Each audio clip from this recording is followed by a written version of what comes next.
That kind of thing is really hard to reverse. But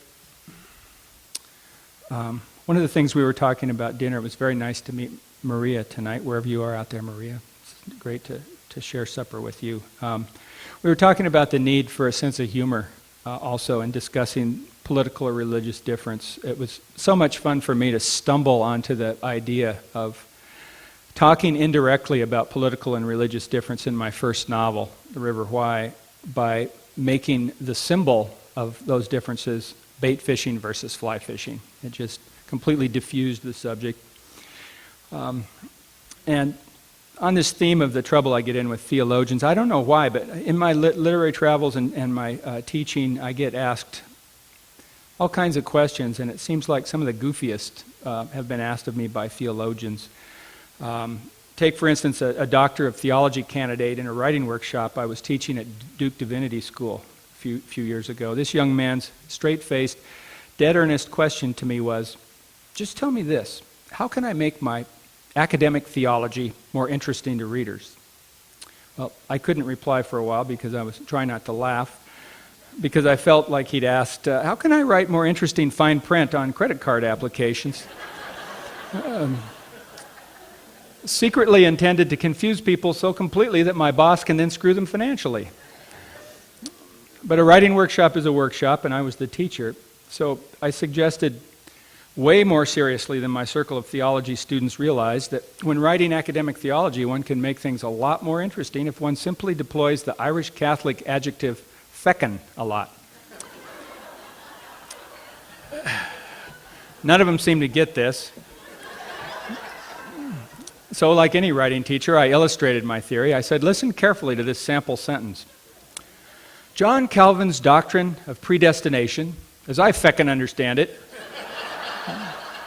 means that a whole lot of innocent feckin' human beings are doomed to feckin' suffering and damnation and eternal hell by God before they're even feckin' born, because John feckin' Calvin feckin' says so. What do you think? I asked the theologians. More interesting? Better theology even?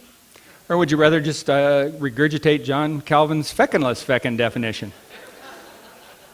They pretty much gawked at me the same way I tend to gawk at theologians. Rumi said they go to their church and we go to ours, but I was trying. I'm going to just jump to a different topic, thinking about the birds pulling into their water holes that are running salt. I published a story. There's a magazine, a new magazine here in Bend that I'm really excited about and happy about. It's High Desert Journal. I'm sure a lot of you know it. Yeah. And I published a story in the inaugural issue. It was from a failed novel, but it was a nice story. And it's an ongoing joke with me and all my poet friends that I can't write a poem to save my life. This spring, a friend emailed me a poem about birds, and it reminded me of this time in my life when I was working on this novel that didn't work out. And I actually tried to answer his email poem, which was in these 3-line verses called tercets, with a poem. And I think I'll read both. I don't write much about times of personal darkness. The subject of despair came up in Corvallis last night. It was interesting. I'm just a disaster at despair. I've never been able to do it. I try, but I just don't get there. And I told a story. I'll tell you the same story. Good cause for despair. I got out to a Kmart at about 4:30 in the morning. I think Kmart's open at 8 or something, but I was there at 4:30, and they have these huge cardboard bales that I would have to move manually. The bales are about twice the size of this lectern, and the lift gate on the back of my truck was only about this wide. The bale was like this, and it was soaked with rain. They weighed about 700 pounds, and there were 7 of them. And I was trying to pull them onto the lift gate, and they kept rolling off, and then I'd have to stand them up again, and standing them up took like all the strength I had. It was reminding me of daily doubles in football back in high school. And it was pouring rain, and but I kind of live in this closet that the Gospels refer to in Matthew 6:6. Or maybe like the father in Fiddler on the Roof. I'm always having these little conversations, with whoever that is. And I got so mad that morning that I looked at the sky and yelled, "All right then, you do it!" And immediately, though it was 5:30 in the morning, the big metal doors on the back of the Kmart started to rumble. And then they flew up, and there was this young man standing there who was about 6'4", 230 pounds, solid muscle, saying, "Sounds like you need some help." 5 minutes later, the bales were all loaded, and I was heading down the road, probably singing some hymn, So much for me in despair. But I don't, my inability so for that reason, I think I often don't write about times of darkness. But anyway, back to the bird poem and the thing I wrote. The thing I wrote back to my friend who emailed me this bird poem was so close to a poem that I was afraid I'd written one. Because all my poet friends are poor. Some prose writers can actually make a modest living. So I just thought, wow, if I've written a poem, I'm in trouble. So I sent it to Jane Hirschfield, the best poet I know and the smartest poet I know. And she said, "No, it's not a poem. It wobbles all over the place. Don't worry." So my friend Brian Doyle sent me this poem called Romance, a Note. The male snipe afflicted by love flies upside down. The male willet in similar straits begins to strut. The male woodcock flutters helplessly as if shot. A stilt sandpiper hovers frantically over his love, then emits a sound like a donkey braying.